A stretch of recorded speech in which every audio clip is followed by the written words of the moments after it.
दोस्तों, हमारी school life से लेकर ऑफिस लाइफ तक हर जगह एक ऐसा इंसान जरूर होता है जो हमेशा टॉपर रहता है।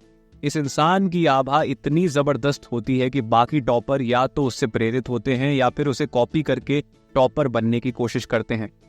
ऐसे इंसान हर क्षेत्र में होते हैं जो दूसरों के लिए प्रेरणा का स्रोत बनते हैं। उदाहरण के लिए अगर हम क्रिकेट की बात करें तो सचिन तेंदुलकर आज के समय के लगभग हर फेमस क्रिकेटर के लिए प्रेरणा है, चाहे वह MS धोनी हो या विराट कोहली। एक्टिंग की बात करें तो शाहरुख खान हो या सलमान खान, हर कोई कहीं ना कहीं अमिताभ बच्चन जी से प्रेरित है। और अगर बात करें हमारे पसंदीदा टॉपिक शेयर मार्केट की, तो हम सब कहीं ना कहीं राकेश झुनझुनवाला या फिर राधा किशन दमानी जी से प्रेरित होते हैं। लेकिन एक और इंसान है जिनसे सभी जनरेशन के ज्यादातर फेमस स्टॉक मार्केट इन्वेस्टर प्रेरित होते हैं, और उनका नाम है वॉरेन बफेट। वॉरेन बफेट के बारे में हम सभी ने कहीं ना कहीं तो सुना ही होगा, और हो सकता है कि हमने उनकी किताबें भी पढ़ी हों। अगर आप शेयर मार्केट में काम कर रहे हैं या नए नए आए हैं या फिर सोच रहे हैं, तो वॉरेन बफेट के बारे में जानना बेहद जरूरी है। अगर आपको वॉरेन बफेट के बारे में नहीं पता है तो आप एक बड़ी चीज मिस कर रहे हैं। इससे पहले कि आप फोमो अर्थात फियर ऑफ मिसिंग आउट का शिकार हो जाएं, मैं आपको बताना चाहता हूं कि आप बिल्कुल सही वीडियो पर आए हैं। इस एपिसोड में हम वॉरेन बफेट की जिंदगी की कुछ कहानियों के साथ साथ उनकी निवेश रणनीतियों को भी समझेंगे और जानेंगे कि कैसे उनकी रणनीतियों को इंडियन स्टॉक मार्केट में लागू किया जा सकता है। इतना सब जानने के लिए आपको मेरे साथ अंत तक रहना होगा। आगे जो भी कंपनी के बारे में हम बात करेंगे वह हमारी तरफ से कोई सजेशन नहीं है, ये केवल आपकी जानकारी के उद्देश्य से ही बताया गया है। दोस्तों, कोई भी इंसान यूं ही सफल नहीं हो जाता। उसकी सक्सेस के पीछे कई साल की कड़ी मेहनत, डिसिप्लिन और अपने क्षेत्र में एक्सपीरियंस का हाथ होता है। अगर बात करें वॉरेन बफेट की, तो उनका इंटरेस्ट बचपन से ही बिजनेस में था। उन्होंने 6 साल की उम्र से ही कोका कोला के कैन को जगह जगह पर जाकर सेल करने का काम करना शुरू कर दिया था। उन्होंने अपने बचपन में कई ऐसे काम किए जिसे हम सब करने से थोड़ा हिचकिचा सकते हैं, जैसे कि गाड़ी धोना, लॉन की कटाई करना, सुबह के समय अखबार बांटना और भी बहुत कुछ। जब वॉरेन बफेट 17 साल के थे तब उन्होंने एक पिंग पोंग मशीन गेम का बिजनेस शुरू किया था, जो उनके पूरे स्टेट में बहुत फेमस हो गया था। सिर्फ 1 साल बाद ही वॉरेन बफेट ने अपनी इस मशीन गेम को $25 में शुरू किया था और $1000 में बेच दिया। बफेट का इंटरेस्ट बचपन से ही बिजनेस में था, जो उन्हें शेयर मार्केट में सफल बना पाया, क्योंकि शेयर मार्केट में हम अलग अलग कंपनियों के बिजनेस में ही इन्वेस्ट करते हैं। वॉरेन बफेट के बचपन की इन बातों को जानना इसलिए जरूरी था ताकि हमें पता चल सके कि इतने फेमस इन्वेस्टर ने भी अपने करियर की शुरुआत छोटे मोटे काम करके ही की थी और उन्हें भी काफी संघर्ष करना पड़ा था। उन्होंने कम उम्र में ही काफी सारा अनुभव हासिल कर लिया था। इसलिए अगर हमारे पास अभी पैसे कम हैं और हम अपने शेयर मार्केट करियर की शुरुआत करने में घबरा रहे हैं, तो हमें भी वॉरेन बफेट के बचपन में किए गए कामों को याद करके अपना करियर शुरू कर देना चाहिए, क्योंकि समय के साथ हमारे पास पैसा और अनुभव दोनों आ जाएंगे। अब जब शेयर मार्केट की बात चल ही रही है, तो क्यों ना वॉरेन बफेट के शेयर मार्केट के पहले अनुभव के बारे में थोड़ा जान लिया जाए। वॉरेन बफेट ने अपना पहला शेयर 11 साल की उम्र में खरीदा था। हालांकि उन्होंने अपने पहले शेयर को सिर्फ $2 के प्रॉफिट में बेच दिया था, पर उन्होंने एक बहुत बड़ी गलती कर दी थी। वह शेयर थोड़े ही समय में कई गुना बढ़ गया था।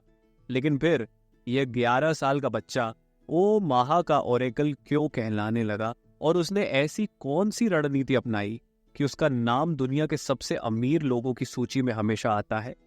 इन सवालों के जवाब ढूंढने के लिए आपको हमारे साथ आगे चलना होगा।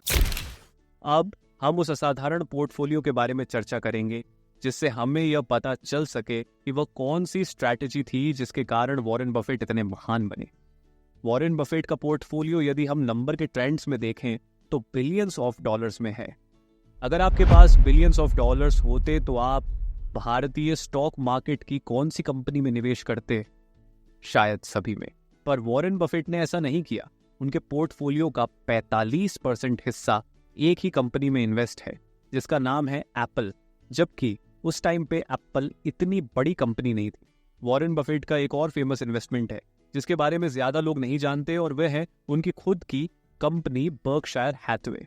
वॉरेन बफेट ने बर्कशायर हैथवे को अपनी मेहनत और दिमाग से एक ऐसी कंपनी बना दिया कि आज उसके एक शेयर की कीमत करोड़ों में है।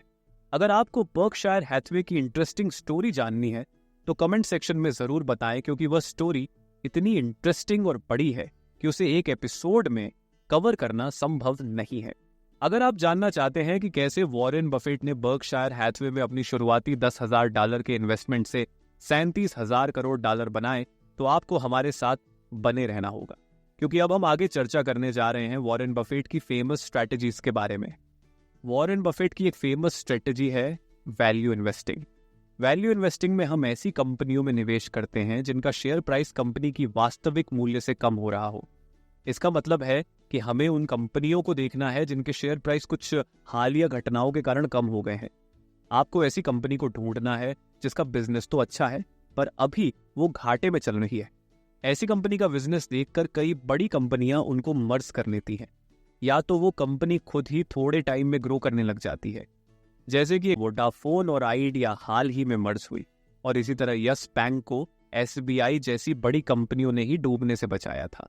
वॉरेन बफेट के पोर्टफोलियो में ऐसे कई सारे स्टॉक्स हैं जो कि 40 से 50 साल से उनके पास है, और धीरे धीरे कंपाउंडिंग इफेक्ट के कारण उनकी कीमत काफी बढ़ गई है। इस तरह की निवेश रणनीति इंडियन स्टॉक मार्केट में भी काम कर सकती है। बस जरूरत है तो आपको सही जानकारी के साथ थोड़े फोकस की। अब अगर हम डिविडेंड अर्निंग की बात करें तो यह हमेशा से इन्वेस्टर्स को आकर्षित करता है। डिविडेंड अर्निंग का मतलब है कि कुछ कंपनियां अपने प्रॉफिट का हिस्सा निवेशकों को देती हैं। डिविडेंड देने वाली कंपनी अच्छी होती है, लेकिन सिर्फ डिविडेंड देने वाली कंपनी ही अच्छी हो ऐसा नहीं है। कई कंपनियां अपने प्रॉफिट को वापस बिजनेस में लगा देती हैं, जिससे कंपनी की शेयर वैल्यू बढ़ती है। क्या डिविडेंड अर्निंग सिर्फ अमेरिका में ही पॉसिबल है? ऐसा बिल्कुल भी नहीं है। डिविडेंड अर्निंग टेक्निक्स भारत में भी पूरी तरह से संभव हैं। कई बड़ी कंपनियां जैसे TCS, रिलायंस, इन्फोसिस नियमित रूप से डिविडेंड देती हैं। अगर हम कुछ और अच्छी कंपनियों की बात करें तो अपोलो टायर्स और रेडिंगटन ऐसी कंपनियां हैं जिन्होंने डिविडेंड देने के साथ साथ अपने शेयर होल्डर्स को भी अच्छे रिटर्न्स दिए हैं। हमें हमेशा ये ध्यान में रखना चाहिए कि सिर्फ अच्छा डिविडेंड देने वाली कंपनियों पर ही फोकस नहीं करना चाहिए, बल्कि ऐसी कंपनियों पर भी ध्यान देना चाहिए जो अच्छा डिविडेंड देने के साथ साथ अच्छे रिटर्न्स भी देती है। आपने अक्सर फाइनेंस इन्फ्लुएंसर्स को यह कहते सुना होगा कि कैश अपने पास न रखें, बल्कि उसे SIP या शेयर मार्केट में इन्वेस्ट करें। लेकिन क्या आपने कभी सोचा है कि अगर ये सही है तो बड़े इन्वेस्टर जैसे वॉरेन बफे अपने पोर्टफोलियो में हमेशा कैश क्यों रखते हैं? वॉरेन बफेट के पोर्टफोलियो में हमेशा कुछ प्रतिशत कैश जरूर होता है जो उन्होंने कहीं भी इन्वेस्ट नहीं किया होता। ये सवाल उठता है कि वॉरेन बफेट अपने पोर्टफोलियो में कैश क्यों रखते हैं? जो लोग वॉरेन बफेट के बारे में थोड़ा भी जानते हैं वे समझते हैं कि वे एक इन्वेस्टमेंट कंपनी चलाते हैं, इसलिए अगर किसी क्लाइंट को पैसे की जरूरत हो तो वह बिना शेयर बेचे भी भुगतान कर सकते हैं। कैश रखने का एक और कारण ये हो सकता है कि वे किसी सही अवसर पर शेयर मार्केट में इन्वेस्ट कर सकें। जैसा कि हम जानते हैं, शेयर मार्केट में इन्वेस्ट करने के अवसर अचानक से आते हैं, और अगर आपके पास उस समय कैश नहीं है तो आप उस अवसर का फायदा नहीं उठा पाएंगे। इसलिए हमें भी वॉरेन बफेट की पोर्टफोलियो मेकिंग स्टाइल को अपनाते हुए थोड़ा कैश हमेशा अपने पोर्टफोलियो में रखना चाहिए। यह तय करना आपके ऊपर निर्भर करता है कि आपके पोर्टफोलियो में कितना प्रतिशत कैश होना चाहिए। कभी कभी वॉरेन बफेट अपने पोर्टफोलियो का 50% तक कैश में रखते हैं, इसलिए अपने पोर्टफोलियो में कुछ कैश रखना एक स्मार्ट मूव हो सकता है, चाहे वह इमरजेंसी के लिए हो या किसी अच्छे इन्वेस्टमेंट अपॉर्चुनिटी के लिए।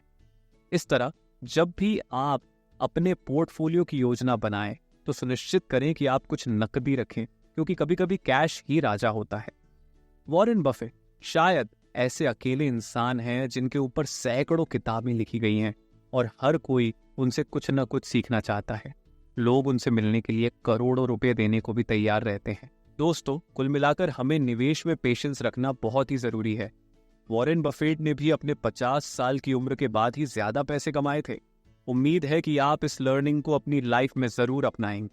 अपना फीडबैक हमें कमेंट बॉक्स में लिखकर जरूर दें, और ऐसी लर्निंग्स लेते रहने के लिए चैनल को सब्सक्राइब करना और अपने दोस्तों और परिवार के साथ शेयर करना न भूलें। धन्यवाद।